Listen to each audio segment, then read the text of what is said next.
Akuntabilitas memiliki konsep yang sangat erat hubungannya dengan konsep kualitas hidup.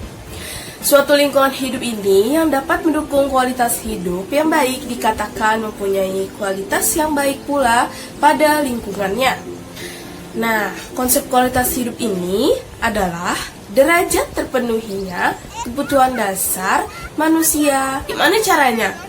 Nah, makin baik kebutuhan dasar itu dapat dipenuhi oleh lingkungan hidup, makin tinggi pula kualitas lingkungan hidup itu.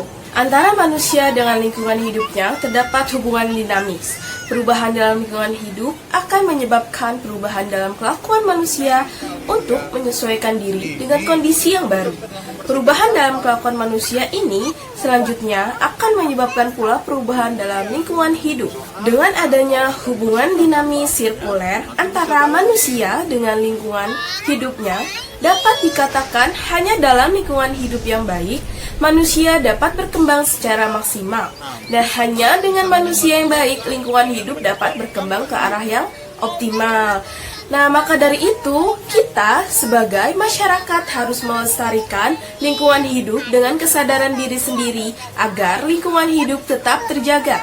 Kerusakan lingkungan hidup ini akibat pemanfaatan sumber daya yang berlebihan dapat menimbulkan bencana. Sehingga masyarakat mulai menerapkan usaha-usaha untuk pelestarian lingkungan hidup dan masyarakat melakukan pelestarian lingkungan hidup. Artinya, masyarakat itu harus memanfaatkan sumber daya alam yang ada secara bijaksana sehingga keseimbangan lingkungan di dalam sumber daya alam tetap terjaga. Nah, berikut contoh kerusakan lingkungan. Yang pertama itu ada banjir. Nah, banjir di Kalimantan Timur terendam banjir selama sepekan terakhir sejak perayaan hari pertama Idul Fitri. Nah, hujan seharian di Banua Etam, julukan Kaltim, merendam Samarinda, Bontam, dan sebagian Kutai. Di kota Samarinda sudah biasa dengan bencana banjir setiap kali hujan datang. Air merendam ratusan rumah di ibu kota provinsi Kaltim ini merupakan limpahan Sungai Mahakam yang kerap kali meluap. Menurut masyarakat, tidak bisa kemana-mana akibat sepanjang jalan banjir. Tidak ada angkutan kota yang beroperasi, demikian pula transportasi daring. Terpaksa kemarin membatalkan penerbangan di Bandara Pratono Samarinda yang terkepung banjir, kata salah satu warga. Lembaga swadaya masyarakat advokasi menuding kegagalan pemerintah atau banjir imbas ini izin pertambangan kabupaten dan kini diteruskan di provinsi. Mengapa di kota Kalimantan ini sering banjir? Jatam Kaltim ini mengingatkan ada konsekuensi negatif eksploitasi masif tambang bagi keberlangsungan lingkungan. Selama bertahun-tahun, Jatam Kaltim bersuara lantang menentang industri tambang di kota atau kabupaten. Mereka mencatat ada 1.404 izin, 632 lubang tambang, ditambah 34 korban tewas tenggelam. Maka dari itu, untuk mengatasinya adalah dengan AMDAL, yaitu analisis dampak lingkungan itu, pengembalian keputusan suatu usaha atau kegiatan yang direncanakan pada lingkungan hidup yang diperlukan bagi proses pengambilan keputusan tentang penyelenggaraan usaha dan kegiatan Peraturan Pemerintah Nomor 27 Tahun 1999 tentang analisis mengenai dampak lingkungan. Tujuan AMDAL ini sebagai bahan perencanaan pembangunan suatu wilayah. Yang pertama itu ada membantu suatu proses di dalam pengambilan keputusan terhadap suatu kelayakan lingkungan hidup dari rencana usaha atau juga kegiatan. Yang kedua, ada memberikan suatu masukan di dalam penyusunan rancangan rinci teknis dari rencana usaha atau juga kegiatan. Yang ketiga, memberi masukan di dalam melakukan penyusunan rencana pengelolaan serta juga pemantauan lingkungan hidup.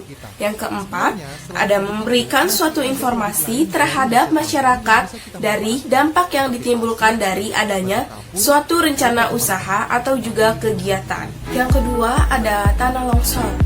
Nah, tanah longsor ini salah satu bencana alam yang sering terjadi melanda di Indonesia karena iklim tropis basah di Indonesia menunjang tingginya bencana ini.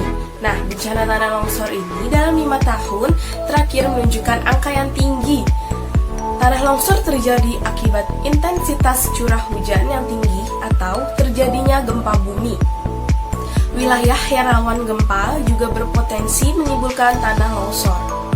bahaya tanah longsor semakin besar bila ada pelapukan batuan vulkanik. Morfologi tinggi, petahan akibat kondisi tektonik juga menyebabkan potensi tanah longsor semakin tinggi. Nah, degradasi perubahan tata guna lahan menyebabkan bencana longsor menjadi semakin meningkat. Kekuatan gravitasi pada tanah miring melebihi kekuatan memecah ke samping yang mempertahankan tanah-tanah pada posisinya. Kandungan air membuat tanah menjadi lebih berat, meningkatkan beban, mengurangi kekuatan memecah ke samping. Nah, menurut berita di Kompas, ada salah satu contoh tanah longsor di wilayah Sumedang. Longsor di Sumedang, Jawa Barat. Bencana longsor di Sumedang terjadi pada 9 Januari, tepatnya di desa Cihanjuang, Kecamatan Cimanggung. Longsor terjadi 2 kali, yakni pada pukul 16 dan pukul 19 waktu Indonesia bagian Barat. Dari data sementara, terdapat 1.020 orang yang mengungsi akibat bencana tersebut. Hingga kini, korban tewas yang berhasil ditemukan berjumlah 36 orang. Kepala Pusat Data, Informasi dan Komunikasi Kebencanaan Badan Nasional Penanggulangan Bencana atau BNPB, Raditya Jati mengatakan proses pencarian korban longsor tersebut terkendala cuaca hujan. Selain itu, pihaknya juga mengingatkan agar waspada terhadap longsor susulan. Pasalnya, BMKG melaporkan masih ada retakan di beberapa titik lokasi longsor. Terjadi tanah longsor karena lereng bukit ialah lahan terbuka dengan kurangnya vegetasi berakar kuat dan tanpa perkuatan lereng dan drainase pada wilayah bencana kurang baik, yang mana drainase tidak terurus dengan baik dan jumlahnya sedikit sehingga aliran air permukaan meresap ke dalam tanah. Hal ini menyebabkan air tersebut akan turun searah dengan gaya gravitasi dan terus-menerus mengalir ke bawah, yang mana menambah beban lereng dan terjadinya longsor, kata Badan Geologi Kementerian ESDM 2021. Upayanya seperti apa dalam menangani di Desa Cihanjuang ini? Upaya dalam menangani bencana tanah longsor di Desa Cihanjuang, Kabupaten Sumedang, antara lain seperti mengarahkan alat berat untuk mempercepat proses evakuasi, mendirikan tempat evakuasi atau pengungsian di 3 wilayah, dan penyediaan kebutuhan pengungsi seperti makanan, air bersih, pakaian, obat-obatan, atau jaringan wifi. Selanjutnya, dalam bencana longsor di Desa Cihanjuang ini, dikeluarkanlah keputusan Bupati Sumedang untuk merehabilitasi dan merekonstruksi wilayah yang terkena dampak longsor. Kemudian dilakukan mitigasi bencana, yaitu penguatan struktur tanah dan penanaman vegetasi di daerah yang rawan longsor. Nah, selanjutnya ini terdapat kelebihan dan kekurangan dalam upaya bencana tanah longsor yang ditangani oleh di Cihanjuang Sumedang ini. Kelebihannya yaitu pemerintah melakukan metode bioengineering, yang dimana metode ini sangat ramah lingkungan dan murah. Sedangkan untuk kekurangannya sendiri adalah cuaca yang kurang mendukung dan adanya longsor susulan yang menghambat kinerja pemerintah dalam menangani bencana. Selanjutnya, berita ketiga, ada polusi udara. Nah, polusi udara ini pertumbuhan aktivitas ekonomi dan urbanisasi yang cukup tinggi baik di perkotaan dan perkotaan, berpotensi besar dalam peningkatan penggunaan konsumsi energi seperti pada kebutuhan bahan bakar guna pembangkit tenaga listrik, tungku-tungku industri, dan transportasi. Pembakaran bahan bakar ini merupakan sumber-sumber pencemar utama yang dilepaskan ke udara. Dampaknya apa? Dampaknya ini berupa ada iritasi saluran pernafasan, iritasi mata, dan alergi kulit sampai pada timbulnya tumbuhan atau kanker paru-paru. Selanjutnya itu ada gangguan kesehatan yang disebabkan oleh pencemaran udara dengan sendirinya mempengaruhi daya kinerja seseorang yang berakibat turunnya nilai produktivitas serta mengakibatkan kerugian ekonomis pada jangka panjang dan timbulnya permasalahan sosial, ekonomi, keluarga, dan masyarakat. Dampak buruk polusi udara bagi kesehatan manusia tidak dapat dibantah lagi, baik polusi udara yang terjadi di dalam bebas atau outdoor air pollution ataupun yang terjadi di dalam ruangan atau indoor air pollution. Polusi yang terjadi di luar ruangan terjadi karena bahan pencemar yang berasal dari industri, transportasi, sementara polusi yang terjadi di dalam ruangan dapat berasal dari asap rokok dan gangguan sirkulasi udara. Menurut berita di Kompas, sejak awal tahun 2020, polusi udara masih bertanggung jawab atas kematian prematur sekitar 98.000 orang di dunia. Sementara, potensi kerugian ekonomi diperkirakan mencapai 56,5 miliar dolar AS. Demikian menurut perangkat perhitungan udara bersih yang diluncurkan oleh gabungan aktivis lingkungan pada hari Kamis 9 Juli 2020. Kenaikannya kendaraan bermotor signifikan sejak tanggal 4 Juni, ungkap Elisa saat dihubungi Kompas. Data kendaraan bermotor diambil dari sekitar 2.000 dari CCTV di seluruh DKI Jakarta. Nah, upaya apa yang dapat dilakukan sih? Upaya yang dapat dilakukan yaitu yang pertama, beralih dari kendaraan pribadi ke transportasi umum.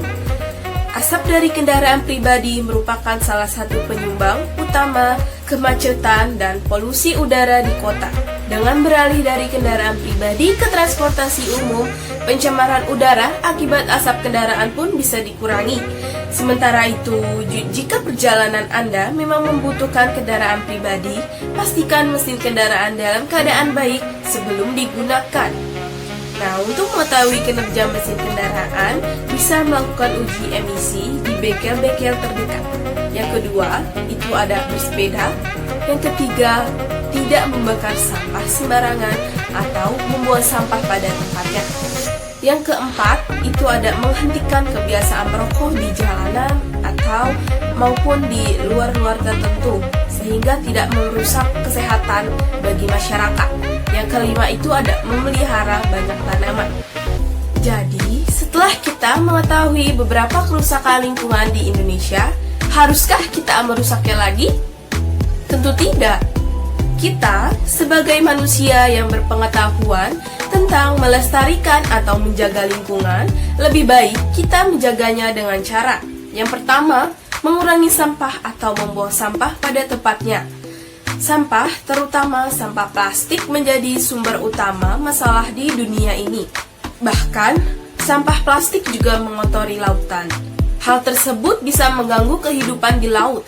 Untuk itu, kurangi sampah kemasan. Caranya, kamu bisa menggunakan tas daur ulang untuk membawa barang. Yang kedua, ada menanam pohon. Pohon membuat udara menjadi lebih sejuk.